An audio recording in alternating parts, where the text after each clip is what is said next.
지난 수요일에 이어서 창세기 성경 공부 보내드립니다. 함께 기도하는 마음으로 묵상하시고 기도하시면서 시작하시기를 바랍니다. 오늘의 성경 말씀 창세기 15장 6절. 아브라함이 여호와를 믿으니 여호와께서 이를 그의 의로 여기시고. 오늘의 기도 제목, 아브라함이 하나님의 말씀에 순종하고 가는 곳마다 제단을 쌓고 예배드리며 여호와의 이름을 불러 하나님께서 아브라함을 축복해 주셨습니다.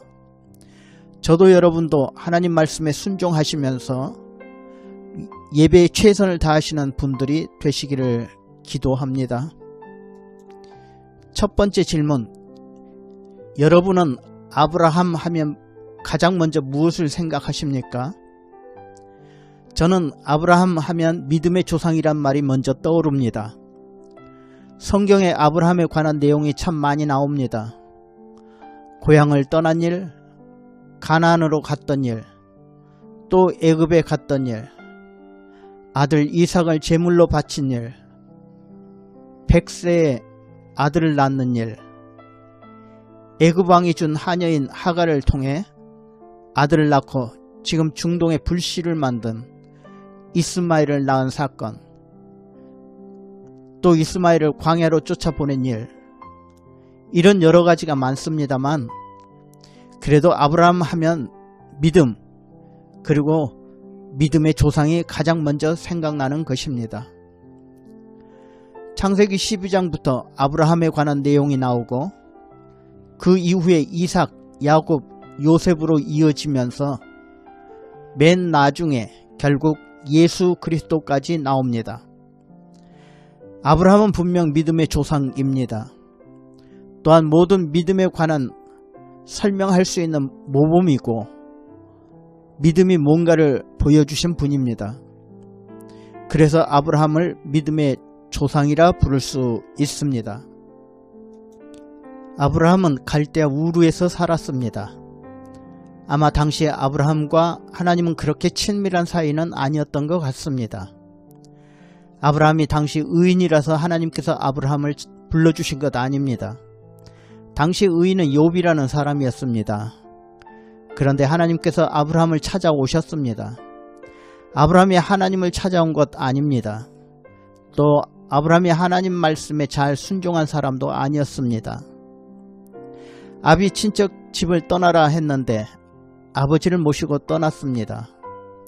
하나님께서 이런 아브라함을 선택하시고 복주신 것입니다. 우리는 이런 사실에 의아해합니다. 아브라함에게 특별한 것이 뭐가 있느냐? 그러나 여러분, 여기에 바로 우리 기독교 신앙의 출발점이 있다는 것입니다. 하나님은 인간을 일방적으로 선택해 주시는 것입니다.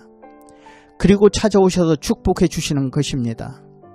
다시 말하면 하나님이 죄인인 아브라함에게 먼저 찾아오셨다는 사실입니다.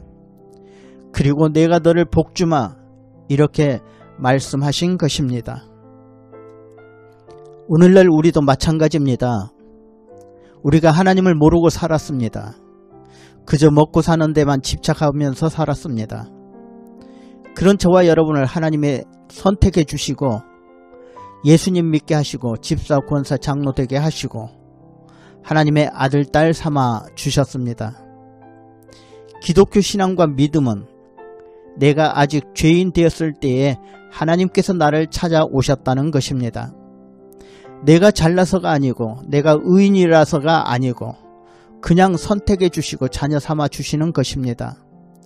사도 요한은 이것을 요한일서 4장 10절에 우리가 하나님을 사랑한 것이 아니고 하나님이 우리를 사랑하셨다라고 말합니다.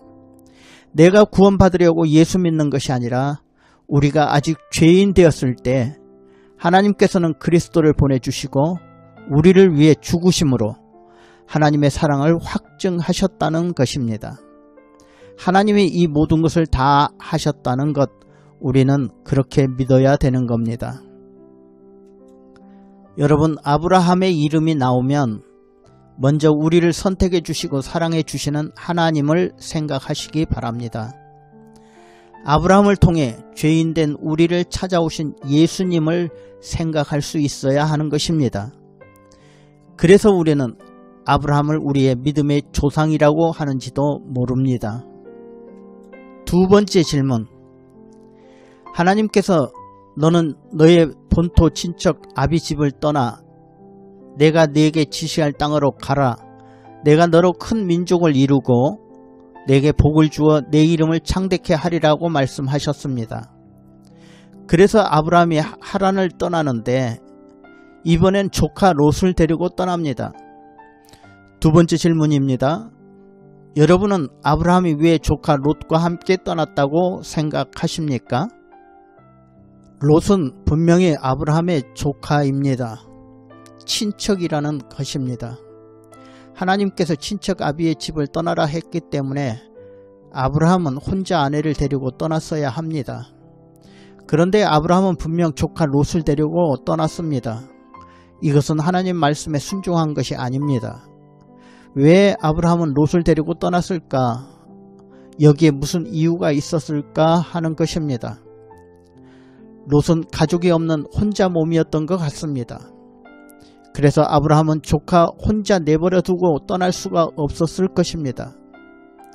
그러나 그런 이유보다 롯이 젊었다는 것도 생각할 수 있습니다. 아브라함은 자기보다 훨씬 젊은 조카를 의지하고 떠날 수 있었다는 것입니다. 그러나 이보다 더 확실한 이유는 롯은 아브라함보다 재물이 더 많았다는 사실입니다. 그런 내용이 어디에 있느냐? 성경에서 그 내용을 찾아볼 수 있습니다. 아브라함과 롯은 가나안으로 왔지만 가나안에는 기근으로 살 수가 없었습니다. 그래서 당시 최고의 부자 나라인 애굽으로 가게 됩니다. 애굽에는 모든 것이 풍부했습니다. 그리고 잘 사는 나라였습니다. 그래서 그 나라 왕은 여러 여자들을 소유할 수 있었던 것 같습니다. 우리나라도 백제시대 3,000궁녀가 있었다는 것을 보면 백제왕은 많은 여자를 소유하고 있었던 것 같습니다. 아마 애굽왕 바로는 더 했을 것입니다. 그래서 애굽에 내려간 아브라함은 자기 아내 때문에 걱정이 되는 것입니다. 애굽 왕이 자기 아내를 탐낼 수 있다고 봤기 때문입니다. 그래서 아브라함은 자기 아내를 누이 동생이라 애굽 왕에게 거짓말을 하게 되는 것입니다. 이때 애굽 왕은 사라를 왕궁으로 데려가면서 많은 양과 소와 노비와 나귀와 낙타를 아브라함에게 주게 되는 겁니다. 그 내용이 창세기 12장 16절에 나옵니다. 바로가 그로 말미암아 아브라함을 후대함으로 아브라함이 양과 소와 노비와 암수 나귀와 낙타를 얻었더라. 원래부터 롯은 재물이 있었다는 것입니다. 그래서 부자가 된 아브라함의 목자와 롯의 가족의 목자가 서로 다투게 되는데 그 이유는 창세기 13장 6절에 그 땅이 그들이 동거하기에 넉넉하지 못하였으니 이는 그들의 소유가 많아서 동거할 수 없었음이라 나옵니다. 이 말씀들을 생각하면 아브라함은 하나님께서 혼자 떠나라 하셨음에도 불구하고 롯과 함께 떠난 것은 롯이 가지고 있는 재물이 큰 도움이 될 것이라고 생각했을 것입니다. 아브라함은 일찍 부모를 잃은 자기 조카를 보호해 주느라고 함께 떠난 것이라기보다도 젊은 롯을 의지하고 또 그의 재물을 의지했다고 보는 것입니다. 그 당시 아브라함은 그 수준의 신앙이었다 하는 겁니다. 세 번째 질문. 그러면 아브라함이 잘한 일이 무엇이냐 하는 것입니다. 아브라함은 믿음의 조상인데 아브라함에게 가장 잘한 일이 무엇이라 생각하십니까? 아브라함이 잘한 일들 참 많습니다. 하나님께서 떠나라 할 때 떠났습니다. 명령에 순종했다는 것입니다. 독자 이삭을 번제로 드리라 하는 명령에도 순종했습니다. 여러분, 세상에 어떤 아비가 그렇게 할 수 있습니까? 내 이름을 바꾸라 할 때도 이름을 바꿨습니다. 할례를 행하라 할 때도 온 가족들에게 할례를 행했습니다. 100살 된 할아버지가 아들을 낳을 것이라 했을 때 바랄 수 없는 중에 바라고 믿은 것, 아브라함의 믿음이었습니다. 창세기 15장 6절에 보시면 이런 모든 일들을 통해 아브라함이 여호와를 믿으니 여호와께서 이를 그의 의로 여기셨다는 말이 나옵니다. 아브라함은 하나님을 확실히 믿었다는 것입니다. 하나님께서는 이것을 의롭게 여겨주셨던 것입니다. 그러나 그보다도 아브라함이 가장 잘한 일은 가는 곳마다 하나님께 제단을 쌓았다는 것입니다. 아브라함이 마침내 가나안에 도착했습니다. 가나안 땅에 도착했을 때 하나님께서 다시 한번 약속해 주셨습니다. 그 내용이 12장 7절에 나옵니다. 여호와께서 아브라함에게 나타나 가라사대 내가 이 땅을 네 자손에게 주리라 하신지라.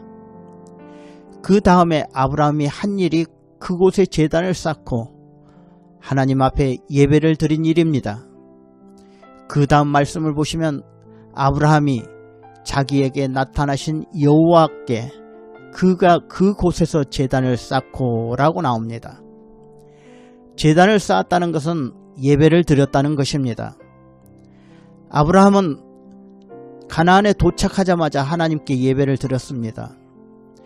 그리고 조금 가서 베델이란 곳에서 여호와께 제단을 쌓고 여호와의 이름을 불렀습니다. 아브라함은 가는 곳마다 단을 쌓고 예배를 드리면서 하나님의 이름을 불렀습니다. 아브라함이 애굽에서 내려갔다가 다시 가나안으로 올라와서 한 일도 제일 먼저 한 일도 단을 쌓고 예배하는 일이었습니다. 창세기 13장 3절과 4절에 그 내용이 나옵니다. 그가 남방에서부터 발행하여 베델에 이르며 베델과 아이 사이 전에 장막 쳤던 곳에 이르니 그가 처음으로 단을 쌓은 곳이라. 그가 거기서 여호와의 이름을 불렀더라. 아브라함이 가장 잘한 것은 어디에서나 가는 곳마다 단을 쌓고 하나님을 예배했던 것입니다. 아브라함은 가는 곳마다 예배를 드리고 예배 생활에 성공했습니다. 그 중에 대표적인 것이 자기 아들까지 이삭까지도 제물로 바치는 일이었습니다. 어떤 분들은 아브라함이 이삭을 제물로 바친 일을 보며 어떻게 아들까지도 바칠 수 있느냐라고 말하지만 사실은 예배를 중시했던 아브라함으로서는 어쩌면 당연했던 일일지도 모릅니다. 하나님께서 말씀하십니다. 네가 나를 사랑하느냐?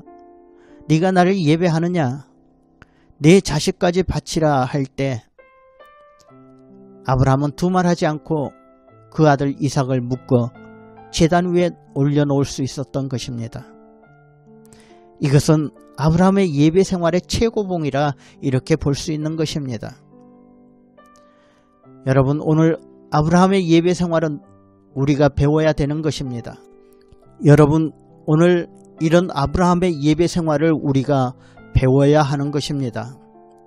아마 아브라함은 우리보다 훨씬 힘들고 고통스러운 생활을 했을 것입니다. 그러나 하나님께 예배하는 것만은 최우선으로 했다는 사실입니다. 아브라함은 이렇게 예배에 성공한 사람입니다. 아브라함이 어떻게 하나님께 예배했느냐, 그 모습을 볼 수 있는 구절이 있는데, 한 번은 아브라함이 3년 된 암소와 3년 된 암염소 그리고 숫양과 비둘기를 가져다가 하나님 앞에 제사를 드립니다. 그러면 하나님께서 뭔가 나타나 말씀을 해주시기로 했습니다. 그리고 하나님의 응답이 있으면 제물들이 불타 없어지는 것입니다. 하나님께서 그 예물을 받으시는 것입니다. 그런데 하나님이 나타나지를 않으시는 겁니다. 1시간이 지나고 2시간이 지나고 한나절이 지나고 저녁때가 되어도 하나님이 나타나지 않으셨습니다. 남들은 쉬고 노는데 아브라함은 하루 종일 하나님이 오실 때까지 예배를 드리는 모습이 창세기 15장에 나옵니다. 여러분 한번 생각해 보십시오. 예배는 하나님을 향한 열정과 수고와 노력이 있어야 되는 것입니다. 예배는요, 잠깐 앉았다가 급히 일어나 다른 일 보는 것이 예배가 아닙니다. 예배를 위해서 준비하는 자세와 예배를 위해서 시간을 내고 땀을 흘리는 그런 노력이 필요하다는 것입니다. 예배는 내 마음과 정성과 수고와 노력을 최고로 하나님께 드리는 것이 예배라고 생각하시기를 바랍니다. 네 번째 질문. 우리가 흔히 교회에서 믿음이라는 말을 자주 사용합니다. 저 사람 믿음 참 좋다. 나도 저런 믿음으로 살고 싶다. 이런 얘기를 자주 하는데 이 믿음이라는 것이 뭐냐 하는 것입니다. 나는 믿음이 있다. 나는 믿음대로 산다. 나는 하나님을 믿는다. 이런 믿음이 뭐냐 하는 겁니다. 여러분, 누가 믿음이 뭐냐고 물으시면 믿음은 믿음이지 라고 말하지 마시기 바랍니다. 하나님을 믿는 것이 믿음이지, 예수님을 믿는 것이 믿음이지, 이렇게 말하는 것도 아주 성의 없는 대답이 되는 겁니다. 믿음에 대해 설명하는 것이 히브리서 11장 1절입니다. 히브리서 11장 1절을 보시면 믿음은 바라는 것들의 실상이요 보지 못하는 것들의 증거니라고 나옵니다. 믿음이 바라는 것들의 실상이요 보지 못하는 것들의 증거라는 것입니다. 내가 지금 무엇인가 바라고 있습니다. 그런데 그것이 내 눈에 아무것도 보이지 않습니다. 그런데 분명히 그것이 있다고 믿는 것, 그것이 믿음입니다. 그래서 믿음은 누구나 깨닫고 소유하는 것이 아닙니다. 예를 들면 하나님이 있느냐 없느냐 지금 내 눈에 보이지 않습니다. 내 손에 잡히는 것도 없습니다. 그러나 하나님이 분명히 계시다는 것을 믿는 것, 그것이 믿음입니다. 천국과 지옥이 있느냐 없느냐 지금 눈에 보이지 않습니다. 그러나 천국과 지옥이 있다는 그 실상을 보는 것입니다. 마치 증거물을 눈으로 확실히 보는 것이나 다름없습니다. 아브라함도 마찬가지입니다. 처음에는 아브라함이 완전히 믿지 못하고 아버지와 함께 떠나거나 젊은 조카와 조카의 재물을 의지하기도 했을 것입니다. 그러나 차츰차츰 예배를 통해 하나님만 의지하고 믿는 믿음으로 변해갔던 것입니다. 아들을 얻는 것이나 아들을 제물로 바치는 것이나 인간적인 눈으로 보면 불가능하고 희망이 없습니다. 그러나 아브라함은 믿음의 눈으로 봤습니다. 믿음으로 보니까 하나님이 자기와 함께 하시는 것입니다. 또 그것을 이루어 주시는 하나님이십니다. 믿음의 눈으로 보니까 하나님이 자기를 축복해 주시는 것이 보입니다. 이런 아브라함을 하나님이 보시고 좋게 여겨주셨다는 것입니다. 사람들은 나의 믿음이 얼마나 큰지 알 수 없습니다. 정확히 나도 내 믿음의 그 분량에 대해서 알 수가 없습니다. 그러나 남들이 알 수 있는 방법 하나가 있는데 저 사람이 얼마나 믿음이 큰지, 저 사람이 얼마나 신앙적인지, 저 사람이 얼마나 하나님을 사모하는지 알 수 있는 방법이 하나 있는데 그것은 예배 생활하는 것을 보면 압니다. 저도 여러분도 믿음을 가지시고 예배 생활에 성공하시면서 하나님이 의롭다 여기시고 칭찬받으시는 모든 믿음의 사람이 되셨으면 좋겠습니다.